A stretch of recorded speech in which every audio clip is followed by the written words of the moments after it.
Hey there, welcome to Better Conversations Live. Hasbi and I are your hosts today. We're here to give you the words and the confidence to get into some of those gritty, tougher conversations. And our guest today is Dr. Bettina Palazzo, and she's going to be talking to us about ethics. So it's going to be quite a juicy session today. So, Hasbi, do you want to give a sort of quick rundown of when we're on and where people can find us? So we're on every Tuesday at 1 p.m. UK time, 2 p.m. Central European time. If you're watching this live, don't hesitate to drop any questions you may have in the chat, so to make the conversation more lively. And if you're watching the recording of this, please continue the conversation and discussions, and we're happy to pick it up even after the the show. Yeah, definitely. Yeah, please do drop things in the chat, folks, and subscribe, like, comment. We're constantly improving, so we're all ears for what you're enjoying. And what you'd like us to cover off. Hasbi, you talked last time a little bit about your area of interest. I thought it'd be nice to kind of revisit that today, and perhaps in the context of talking to Bettina as well. So I'm really excited about what Bettina is going to talk about because it's not that far from my preferred topic, let's say, which is diversity, equity, and inclusion. And well, this is a very personal and intimate topic above all to me. I have always felt like an outcast, like the weird one. I was born Albanian in a Western country, so I was seen as a stranger, the one whose customs we don't know. Then I was diagnosed autistic at the age of 7, which added another layer of otherness. And later in my teenage years, I came out as gay and later as non-binary. So that's it for now. Hope I'm done with finding myself minority identities. I feel like this is enough. So yeah, I know what it's like to be excluded, to be disregarded or insulted. I know how it feels to be part of a minority. So I want people who are not part of the normal to be valued as much as the majority, and I want people to stop treating differences as a source of fear, disgust, or distance, but that they see the potential and the beauty that there is in working, talking with people who are not like us. So I've always promoted and advocated for open-mindedness, and for the misfits, the outcasts, the losers, however we identify ourselves. Um, the thing is that for these people, I feel like work is really important. If you're an immigrant, but you are a good worker, you're seen by society as a good citizen. If you're a trans person who needs to transition, then you need a healthcare insurance, you need to pay for a psychiatrist, etc. So you need money. So work is really a central part of diversity, but a lot of people are discriminated against, and this is what I want to change. The first thing is to stop discriminating against people who do not fit the normal kind of image. And then the second part is about not only hiring these people, but also making them feel included uh, and comfortable in the company. And the beauty with diversity, equity, and inclusion is that it can not only profit people from minorities, from disadvantaged groups, it can also profit companies who, and a lot of studies have shown that they outperform their industry if they're diverse and inclusive. They're more innovative. They have less turnover, and the list goes on. So the case for diversity, equity, and inclusion is here. It's a win-win situation for all. The question that remains is how you can be a more inclusive leader or company. And the good news is that I'm designing a course on just that, how to become an inclusive leader and champion. And the other great news is that it's going to be just here on the Better Conversations platform. So far, aiming for September. So keep an eye on everything that's coming out from Better Conversations. Brilliant. Thank you, Hasbi. Yeah, and it's very exciting. Our catch-ups about how you're building out the course are always kind of lengthy and fun conversations, right? We get quite deep quite quickly. So yeah, Indeed. please do. Please follow Hasbi, follow him on LinkedIn, and yeah, reach out to him if you'd like to be his guest on Better Conversations Live. I'm just going to make a quick mention because enrollment is open now for leaders who coach. It's a 4-month program if you're interested in picking up some great skills. So if you're feeling like you haven't got a voice or you feel like you're not influential enough or people don't listen to you, or you have a seat at the table but you're not having the impact that you would like to have, then this is a great course for you to take. There's a ton of information. So if you go to betterconversations.co, you can't miss the links to it. There's loads of information. There's the curriculum and so on. The next cohort starts on the 18th of May. So do have a look at that if that is of interest. So cool. Well, thank you, Hasbi. I'm going to bring in Bettina to say hello. Hello. Hello. Brilliant. Brilliant to have you here, Bettina. We've spoken before, and I'm going to do a sort of a quick intro of you. You advise companies on and non-profits on how to look after the leadership and cultural dimension of compliance. It's not always an exciting word, you've said yourself, compliance and ethics. So, but I think actually in the audience that you have today, it is a really vital topic, and I think one we're going to be talking about a lot more. So I'm just going to move over the screen so we've got a little bit more room. Hasbi, I'll bring you back in a little while. But over to you, Bettina. Do you want to embellish on what I've just shared about you?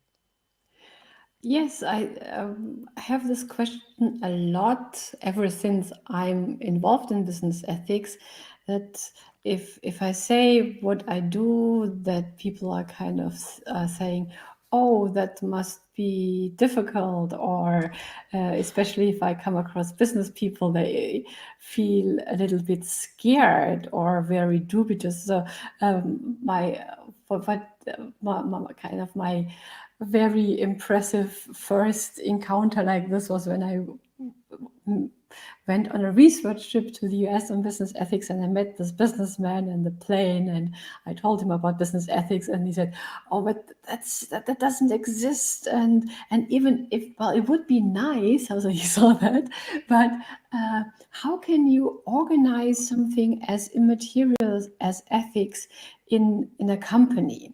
And he really was spot on, because it is still quite difficult.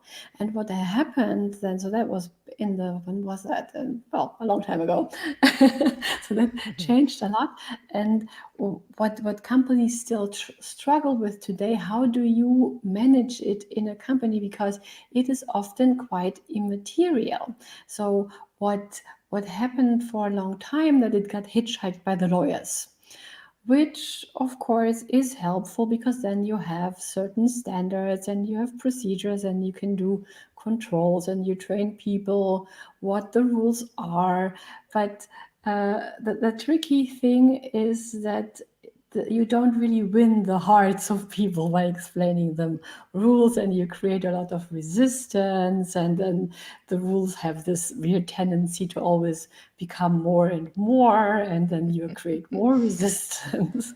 So what I'm trying in my area of work to show people more what's in it for them, that ethics is a benefit, that if you're working in a toxic environment, you're unhappy, and that it is that ethics is not this kind of abstract cloud in the sky that nobody can reach, or only if you're like a saint, but it is something that can be very practical, that can make your life easier, that can shorten the time for you to make decisions, because you tell yourself, well, what's important in my life.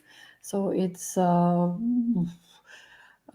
let's say what would be a value. Well, if your value is, for instance, courage, yes, then it is clear, if you have to have a difficult conversation, to make the link to your topic, then you have to have that difficult situation, even though it can be scary to bring up uncomfortable topics with people you like or you have to work with in the long run. Yeah, so I guess that's one of the marketing and sales problems with ethics, is that Yes. it can be uncomfortable, and it is more something that's good for you in the long run. And we know we are human. If you have the choice between instant gratification and eat all of the box of chocolate at once and not eating it, that can be tough. Well, I think that's so true. It's selling people on the benefit of it, and not running away from the fact that it may be uncomfortable, but having a process, I suppose, or having a way of talking about things certainly makes it easier, and clarifies things for sure, right? It makes clear what's acceptable, what's not acceptable, and so on. I mean, advocacy is something that I'd love to sort of get into a little bit more with you, and, around this importance of making things really tangible. So not just in talking about it and advising people about the importance of it, but then the actual individuals who you're training to be able to sort of stand their ground and position their case and so on, in very tangible, real ways. Just wondered if you've got thoughts around that. What are the difficulties there in advocating for yourself? I think that in our highly diversified modern world, it's a pity that we have also, in the way we approach problems in business or in life or wherever, we have all these different silos, like in companies. So you have the marketing people, and they don't talk to the compliance people, and but there is so much knowledge that the compliance people could use for selling ethics better. And there's so much we could learn for ethics, for instance, for the whole field in negotiation and influence, because it just doesn't work that you stamp your feet and say, oh, this is unethical, and I'm very upset about this, because then the conversation is virtually over, because you put the other side in, and there's this, I love this fancy word for it, it's called moral identity threat. Yes, which means, well, we all think of us as nice and beautiful souls, and if somebody tells us you're not, that's very scary. I think it comes from the time when we were still out in savannah, and if somebody tells you are not a good person, you were out of the group and ready to be eaten by the lions in the savannah. So so it kind of has this threat of being excluded from the group. And also, well, I guess it's also for personal feeling good about yourself is also a very basic human need, right? So I think we could. So my passion, and I could relate a lot to Hasvi here, is I enjoy a lot bringing different areas together, because I'm very curious, so I'm exploring all kinds of fields and areas, and so at the moment my passion is how can we use all the great tools that are out there in marketing and communication for compliance, and change the communication internally and externally about it. Right, definitely changing the conversation.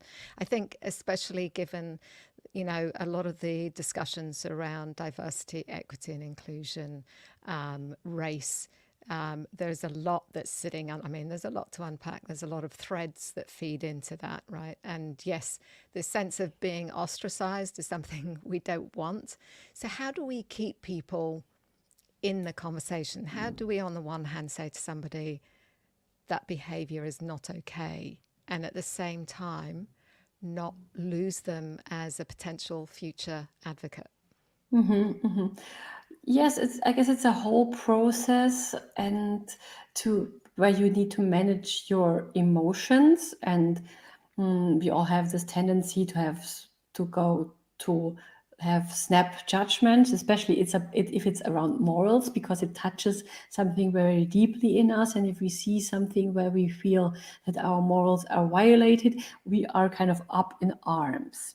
And it's very important to not go there, but to kind of switch to curiosity and compassion, because you first need really to understand where the other person is coming from. So maybe your boss was just super tired, stressed, and hungry when he said something unfriendly to you, and he feels bad about it now. But if you then escalate it and go right in there and complain about him and tell him how awful he is, then you're not focusing on solutions. So compassion, curiosity, and a focus on common ground. Find out what both of you want, and then you can change the conversation from something confrontational to something inclusive. Yeah, I think that Right, yeah. I mean, it sounds Well, nice and easy, but it's super hard. I'm no, trying to put these techniques in practice with my teenage son, and I tell you, it's hard. It's really hard. it's Well, hard. because we get emotionally triggered, don't we? We Right. we have a very strong either an emotional attachment to our point of view, or an emotional reaction to being told that's not right. And so it's vital, isn't it, that all parties in a conversation actually try and keep their cool, right? You try and focus on where, you know, the ultimate outcome, I suppose, that you want. We've got some questions in the chat, so I'll come to those a little bit later. What about, can we dive into the scenario you wrote about recently about sexual harassment? And how does, if you are on the receiving end, there's a couple of scenarios that I'd like to kind of get your thoughts on. If you're in the receiving end of sexual harassment, what possible options do you have for the way you respond to it? And secondly, if you witness some kind of discrimination like sexual harassment, how might you as a witness respond? Yes, the problem here is very often that the kind of default situation is fight or flight, and we are in our fear brain, and instantly we're not so super smart anymore, and we might leash out and say things that we might regret later, or we just freeze and tilt our head and smile and hope it goes away. So I think the most important part, of course, is that we need to talk about it more often. We need to prepare women for it, or any person who might get harassed, so that you have some smart strategies in your head. It could be as simple as knowing that how you can recenter yourself, and it's not about it's always about how you recover from an attack that makes a difference. And here it's helpful. So one of my approaches is really scripting, that you have sentences like, can we please concentrate on work here?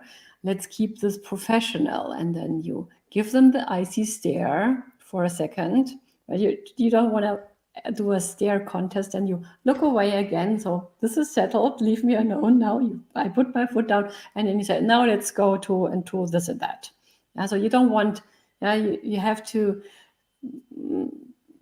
show the boundary and then let it go. So you don't want to get it to escalate it, because I had another talk with a friend of mine. She's a communication coach, Amy Carroll. You might want to check her out, Amy Carroll Coaching. And she has this approach that we have to go away from being prey or predator and be a partner. And even if somebody attacks you, don't attack them as well, because then all you create is another cycle of violence. Because then, well, you might win the fight, but then that person will turn around and attack the next person even more violently because they are even more angry.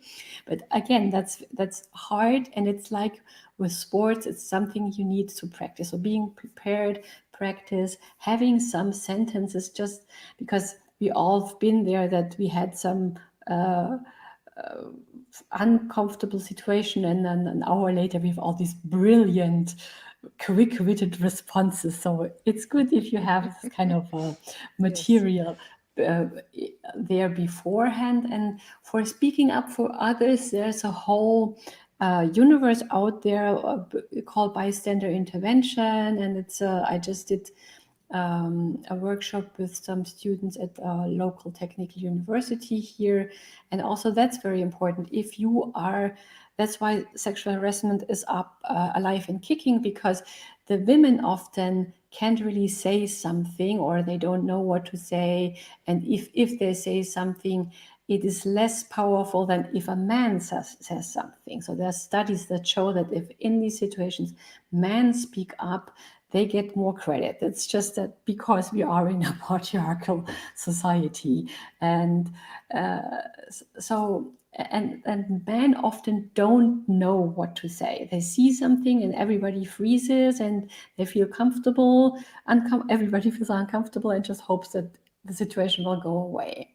But if you have also, as a bystander, are prepared to get over this just watching bystander position and know what are your tools, what kind of sentences can you say to quickly intervene and then just let it go, or how can you delay it and talk after the incident with the target or with the aggressor, so at least it doesn't repeat itself. Or sometimes you can distract, or you just have to get that person out of that situation. So there are lots of tools out there that I'm working on to make more commonly available. Yeah. It's interesting, isn't it? I think for sure having some stock phrases. It's unfortunate that we do, but the reality is there are plenty of situations, aren't there, where we have to establish that boundary, as you were saying, and make it clear that that's not okay.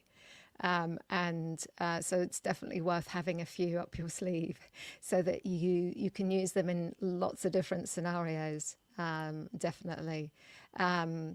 There's also that thing, isn't there, about just removing the oxygen. You don't want the situation to escalate. You do want to establish the boundary, but this is not the place to continue the conversation. So yeah, as quickly as you can, remove the oxygen from that. And sometimes a public setting, it might be slightly different in a one-to-one setting, but if it's a public setting, you've got an audience who maybe, give you the airtime because everyone goes uncomfortable and quiet, or it stops you. It actually stops you from behaving in a certain way. Yes, absolutely. The context is super important. Are you alone with that person? Are you in a group? And we saw it, was it 1 or 2 weeks ago, with Ursula von Leyen in Istanbul, where Erdogan put her on the sofa far away, and her colleague, the president of the UN Parliament, was put next to him on the kind of seat of honor, and this was a high pressure situation. They had prepared this meeting for months, and there's all these technicalities of protocol, and Ursula von Leyen is really a tough cookie. She is in this position amazing. She has 7 children, but even she now just said that being put aside here, she felt hurt as a woman and felt alone. And also, we also have to pity poor Charles Michel, who later couldn't sleep at night because also he, as a potential male ally, failed because there was just so much pressure, and these situations are not prepared in the protocol. And I had lots of discussions with friends of what could she have done differently. Well, she just didn't say anything and concentrated on the things they wanted to discuss. But it was not good for the public image of the EU to be put in the corner like this. I was thinking maybe she could have just gotten up and walked away, but that would have been a major diplomatic scandal. She could maybe have walked over to Charles and whispered him in the ear to give her the chair, but then he would have been on the sofa. So I think the best move after lots of thinking would have been that if Charles Michel would have stand up and joined Ursula on the sofa. That way they would have shown unity, and suddenly Erdogan would have been far away. So, but well, I like that. I like that option, but it's. I mean, and that plays out day to day, right? For people, there is there are certain protocol that you have to behave in a certain way, even if you are the person who is potentially the victim or the person who's being ostracized.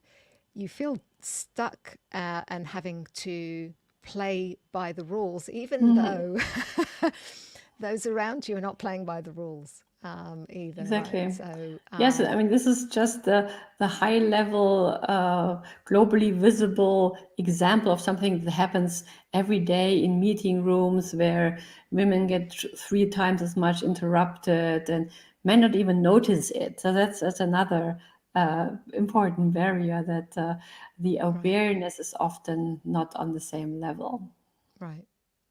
So in terms of your work then, what are the kind of the toughest conversations where you're trying to get someone to understand the importance of their behavior? How do you encourage them to listen or even experiment with a different way of showing up? Well, the most important thing is that, again, you come from a space of compassion and curiosity. And it also depends what is my entry point in a company. Very often it's that, like, for instance, they just publish a new code of conduct, and now the board needs to say something about this. So they show the support and the overused term tone from the top. And then what you often get is declarations like, this is super important for our reputation, and I count on all of you to always do the right thing. And people all fall asleep and are not really, you don't win their hearts with them. So what I've done recently is coach boards on this. How can they get in touch? What are their values? Why do they think that ethics is important for their company? And what do they want to do about it? Or what are their stories from their professional life when they faced a difficult situation, or where they had to speak up towards their boss? And it is not easy for these people to talk about these things because they have this impression it makes them seem weak, and they're not used to it. But if you kind of create a safe space and ask them the right questions, they came up with great stories, and then you just have to wrap it up in a nice message, and that's very powerful. That's how you come up with an authentic message on ethics from the top. And then, of course, you also need to work in the middle and the bottom, and because potentially everybody in an organization should be something like a part-time ethics officer, because if it's not something you can outsource. Well, potentially it's something that all leaders, if you are responsible for directing any group of people, is there not something to be said for actually, as a leader, it's your responsibility to create that clarity about what's okay, what's not okay, and to defend your culture, and to call out or work with individuals when you see things not working the way it should, and helping, I guess, make that, to your point, why is it good for business, make it clear why, help people make those connections between their behavior and impact on the team, maybe what customers experience, and maybe on the brand beyond. Yeah.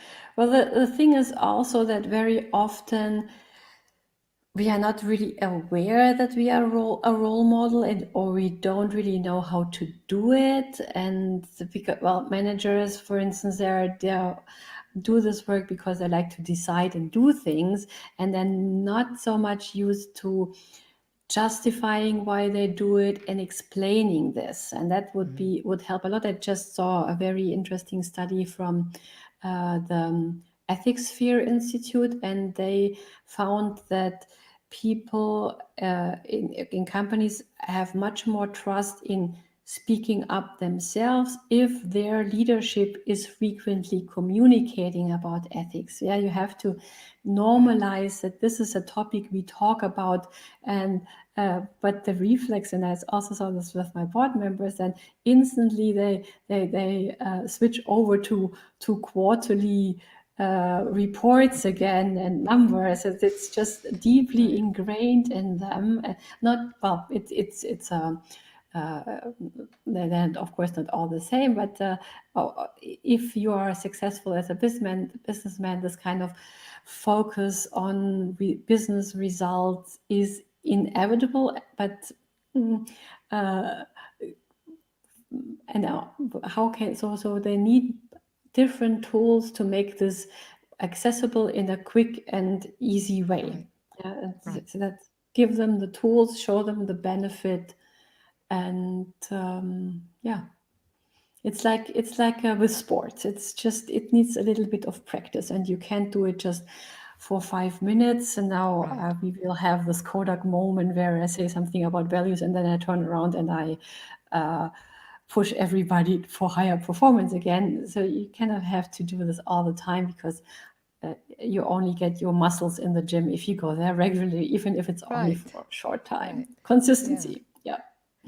And yeah, so what I'm hearing you say is that until we talk about it as often as we talk about the bottom line and results and targets, we're not really going to see that shift. Definitely. I'm going to go to the questions in a minute, but I wondered if you could share with us, what for you defines a really good conversation. Yeah, it's like we are having now that we're having this exchange, and then you are giving it a different twist where I think, oh yeah, there she's right. And so you're creating something new with the different part, that it's not just I'm downloading my stuff, the other person is downloading stuff, and then we have the usual challenge, who can download more than the other one. So it's when it's about learning, it's not about fixing or winning. That's the exchange part. I think that's the key. Being with each other, right? Just being present to one another. It's not a competition. I know competition turns a lot of people off and causes us to shut down. And there are so many more fascinating ways, aren't there, to have conversations. But yeah, I'm with you on that one. Definitely the exchange and building on, and it's just being prompted to think a little bit differently about things. Definitely. I'm going to pop to, we've got Mag Lee, who's one of our co-hosts. She is watching at the moment, so she's dropped in some questions here. I'm just going to have a quick scan and see which one we might jump into. Lots of points about self-managing in terms of fight or flight, reflection after an incident, having material to create muscle memory responses, building resources. Yeah, she says, brings resilience to mind. So fight the battle, but then self-care and evolve. She also says allies are so important in all situations, being aware and becoming natural in the language of it. It's something definitely that I'm hearing of a lot more, is the word ally is definitely in our vocabulary these days. What does that say to you?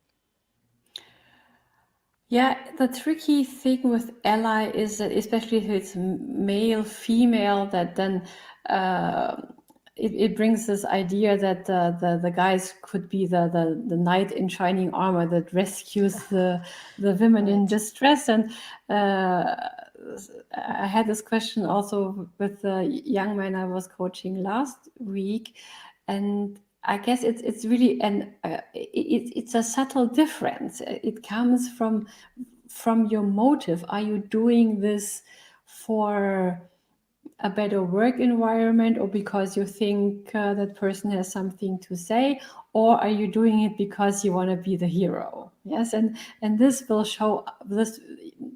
You will feel this in the way you say it. Yes, and So, yeah, and that's so that makes us the allyship a little bit tricky, because it's a tightrope. Yeah, it's and of course, and I completely understand that people want to be heroes. Yes, I mean, who doesn't want to be a hero? But then it's about you. So the mantra should be, how can I make it about the other person? Yeah. Right. Oh, and that's an interesting distinction. So yeah, so be supportive, but let the focus not take away maybe from the individual, if that's where it needs to be, rather than doing it as a yeah, I hadn't sort of thought about that side of it. I like to think people are good in essence, but it's Of true that maybe course. we're drawn to doing it maybe for reasons, maybe we need to watch our own ego in that. Yeah, interesting. Yes, and I guess one other thing to keep in mind there, to be an ally and not the hero knight, is that you might not even only do it for the target, but also for the aggressor, because you want to so the big challenge is, how can we make people who say discriminating stuff or interrupt women or whatever, how can we make them understand and change, so they don't do this anymore? Because we can't so just punishing them is also not a good approach. Right. How can we often and understand where they're coming from? Like I said before, maybe they're just having a bad day, or maybe they didn't understand this, or nobody ever gave them feedback that they're doing this. So how can we get the other side also in the boat? And if I'm a guy and I'm talking to another man, then I'm a much better position to not be discredited, like if I'm a woman and I try to explain Right. a Fairness. macho guy that he's doing sexist stuff here. That's easy. That's probably easier to digest from a fellow male person than from a female person. Right. I think that understanding that where they're coming from maybe is helpful to us, definitely, if we're wronged, to be able to use it either to manage our own reaction to it, or encourage us to kind of be more curious, like you were saying at the beginning. Definitely. I'm going to bring in Hasbi, because I'm sure a lot of what we're talking about here is of interest to him. So, hey, Hasbi, welcome back. Hey again. Thanks a lot for this discussion. It was really, really interesting. And of course, I have many questions. I think I want to get back to what you just said about, like, I'm relating your experience to mine. when I talk about diversity and inclusion, one of the hardest things is to make people from the privileged groups aware that not only is this not is that like trying to become more inclusive, not against them, but that they should also be part in that they should be allies. And I wonder if you have the same experience as I do. My experience is that sometimes I just drop it because I feel like the person will not understand or is not ready to understand. The privileged person, especially men, sometimes they don't see sexism, for example. They don't notice it. They think they're not sexist, etc. So I feel like it needs so much in their to change in their minds before they are ready to hear the message. And I wanted to know if you have the same experience with ethics in general. Well, it's over the long time I've been doing this, it has definitely become better. So when I was writing a study on career obstacles for women in 2000, and I talked to clients about this, I could almost virtually physically feel that my status dropped, and they instantly said, "Oh, we don't have this problem. We are a how do you say it? Meritocracy. It's only all about performance. We were." Well, it's kind of a defensive response, and there has been movement, even though I sometimes feel I could probably republish my 2000 studies more or less the same again. If you look at things like the gender pay gap, we have like only some one-digit improvements over the last 20 years. This is really very embarrassing.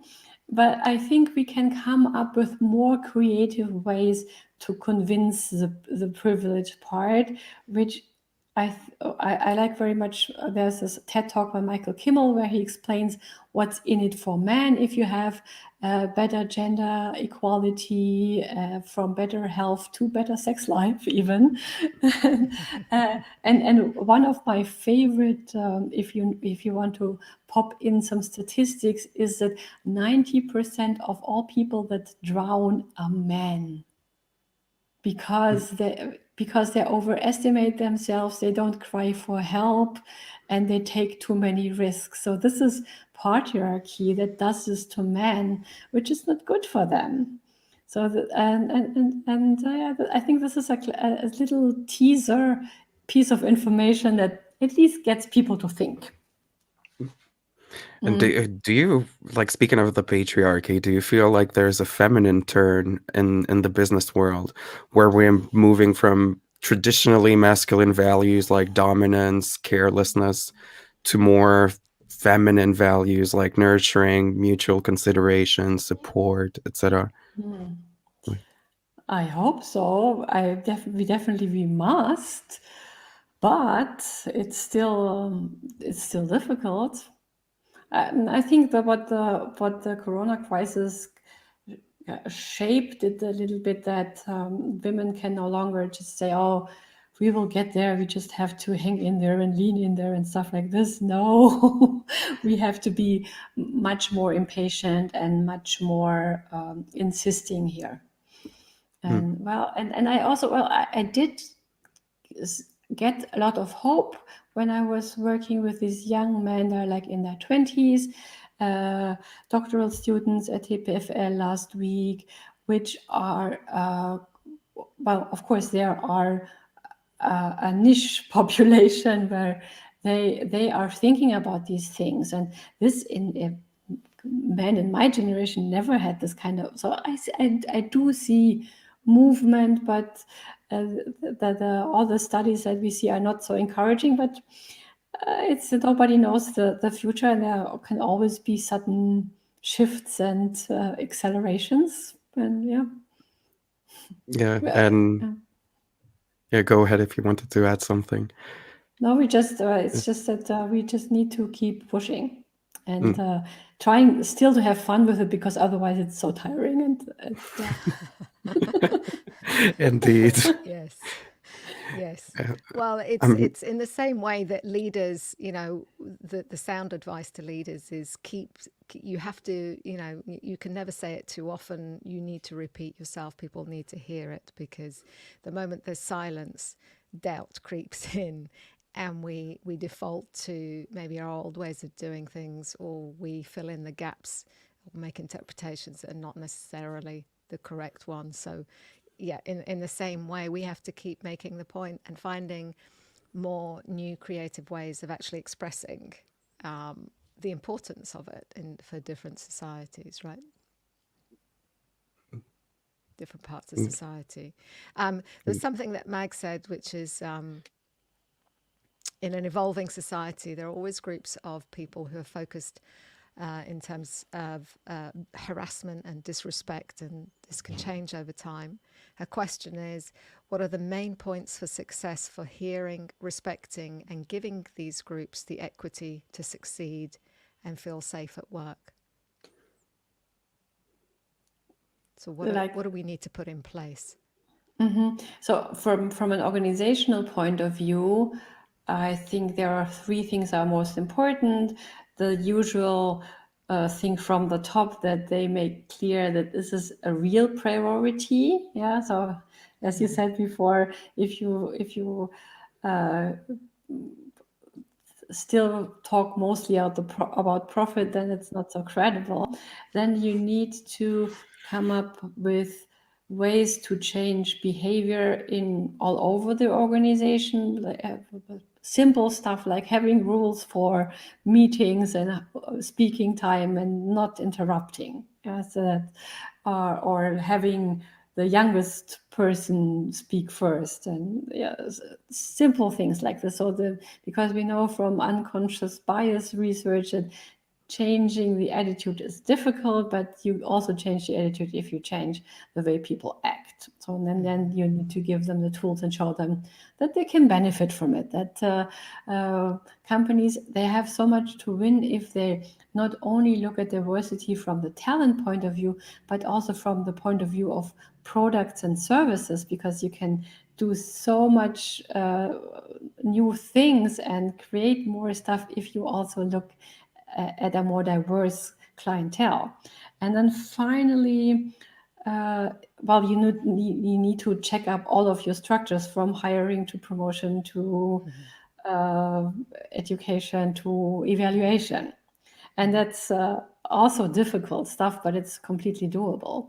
The problem in the last 20 years where companies did have diversity programs is often that they were under budgeted, they were kind of a decoration, and it was seen as a fixing the women problem. So you had some courses on how to become more assertive in a men's world, and which is well, of course, I mean, women can also do something. That's why this thing is so complex, because we have all these different players. They're all intertwined. You have society, you have women and how their upbringing is, how men and their upbringing is. You have organizations and all kinds of things like affordable childcare. So it's just a very wicked problem that you cannot solve if you just do one thing, but you have to do very multiple things, and be careful about the interconnections. Right. Yes. Well, there are dependencies, and it's applying things fairly, right, and doing things consistently, and something you said earlier, which is, leaders are role models, and they are being watched, and people take their cue from them. So if you're in that position, like it or not, you do have a responsibility in that regard. Any other thoughts, Hasbi? Did you have any I have comments a you wanted to make? I have a question that I'm really curious about. It's about measuring, because I feel like in business, if you don't measure things, they don't happen. And I was wondering if there are like measures that we can use for business ethics, or if it's more about the moral and virtuous aspects, or are there really some targets that we can reach and that we can measure very precisely? Yeah, that's always a tricky question. And people have been desperately trying to prove that ethics pays and diversity pays for a long time now. The problem, and then there's always talk about the business case, and the problem with all of this is that you shouldn't be doing it just for the business case, because that will not carry you through, because you don't know when it's going to happen. You have to have a certain, well, ideally combine everything. I'm all for measuring, but measure intelligent stuff. For ethics, one of the key things for me is always if people say that they feel safe to speak up in the company. Something simple, because now if we broaden the horizon to everything that is sustainability, we have this whole industry that's trying to measure all kinds ever more sophisticated things, and there's an army of analysts behind it, and then still you have companies that are just from the very product not super ethical, that they end up in these sustainability indexes because they're doing the measurements right. So it's a tricky question. So do it for the right reason and do some necessary but also tailored to your organization measurements, and back it up with things to improve the measurements, because that's also something that I'm observing since a long time. Then companies, there's this all big fuss, we need to make it measurable and comparable, and it gets too complicated. In the end, everybody forgets what they wanted to measure, wanted to improve, and why they're doing it anyway. And then there is another change of CEO and everything is different again. So yeah. Interesting question. Yeah, Hesby. I think that's, to me, there's an over-reliance on data to be the evidence, and it's easier than feeling. It's easier than feeling like you're in a great organization, and it's just great. You've got great colleagues. You feel you can be yourself, and so on. Those are things that for whatever reason don't make it onto the balance sheet. They should, but they don't. Right. What are your thoughts on it, Hesby? I mean, it's like anything social, I feel, or that's cognitive. It's very hard to measure that. I've seen that during my PhD. I was trying to measure some things and spent like 2 or 3 years trying to find the right questions, the right instrument, and yeah, at the end, like the only thing I could prove was that people were satisfied with it. So I'm going back to what you said, Bettina, especially regarding psychological safety, which I think is really, really important. It's how you change the experience, and that I think is felt. And you can very easily have advocates for what you're doing if they feel better as well. But I'm asking you this question because I'm always asked that question about diversity and inclusion, for which we have like some measures that are more or less precise, let's say.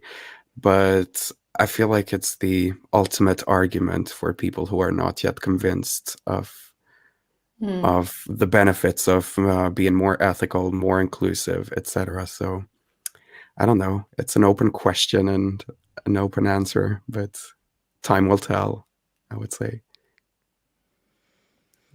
Wow, brilliant. I'm looking at the time and it's flown by. We have one thing that we're going to invite you to do, Bettina, which is our phrase of the week. Are you good with that? So Hesby and I are going to disappear off screen. I'm going to put you in a bubble. And that's your cue to share whatever it is you would like to share. So, and then we're going to come back. We'll be right back. So just bear with me while I do this very, very tricky maneuver. Okay.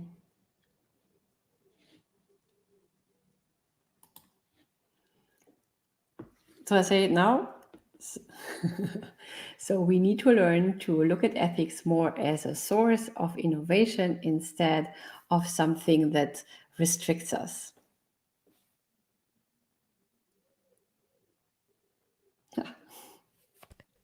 Yay, we're back. Yeah.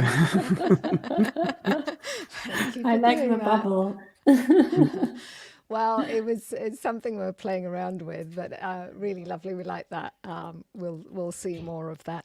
Thank you, Bettina, for joining us today. And as I said, there's the best place to follow you is on LinkedIn. Is that correct? Yeah. Okay, and so yeah, you will find Bettina there. Very active. I love a lot of the articles that you're posting. Really good to see. Yeah, Hasbi, would you like to I, wrap us up? I'm going to announce the speaker for next week, but over to you, Hasbi. yeah, I would like to thank the questions that came up from the audience, and also thank people for attending, and also those that will attend if they're watching the recording. Don't forget, we are live every Tuesday at 1 p.m. UK time, 2 p.m. Central European time. Yes, you can see the times here at the bottom. So really looking forward to seeing you next time as well. Definitely. And yeah, next week we've got our guest is John Coburn Evans. He's a fellow coach, and we're going to be touching on a lot of things, but one thing I'm keen to ask him about is toxic cultures that he's operated in. So yeah, Bettina, you might be interested in that discussion as well. How he has supported his clients when he's been on these major change programs, operating in very difficult environments. So yeah, and Hasbi, we are open for more guests, aren't we? So would you like to just let everyone know while I find the right thing to display how they can how they can come on the show? Yes, we're always looking for new guests to talk about exciting topics. So if you feel like you have something to share, drop us an email at bclive@betterconversations.co, or you can connect with us on LinkedIn on our profiles, Seaham, mine, and the other co-hosts, Glenn Martin, Mac Leahy, and Ben Miller. Don't hesitate to drop us a message, and then we'll follow you up from there. Brilliant. Fantastic. Thank you again, Bettina. Thank you. Thank you. I hope we'll get you back on another time. There's lots more to talk, I'm sure, that we didn't get to. Yeah, never is. So, yeah, absolutely. So yeah, do like us, subscribe to us, and let us know how we're doing. Drop us a line. We're always definitely interested to hear perspectives. If you think there's a topic that we or leaders should be talking about better and get more comfortable with, then this is the place to do it. So we will see you next week on Tuesday. Take care until then. Cheers. All right. Thank you. Thank you. Thank you, everyone. Thank you, Bettina. Bye. And see you next Tuesday. Bye.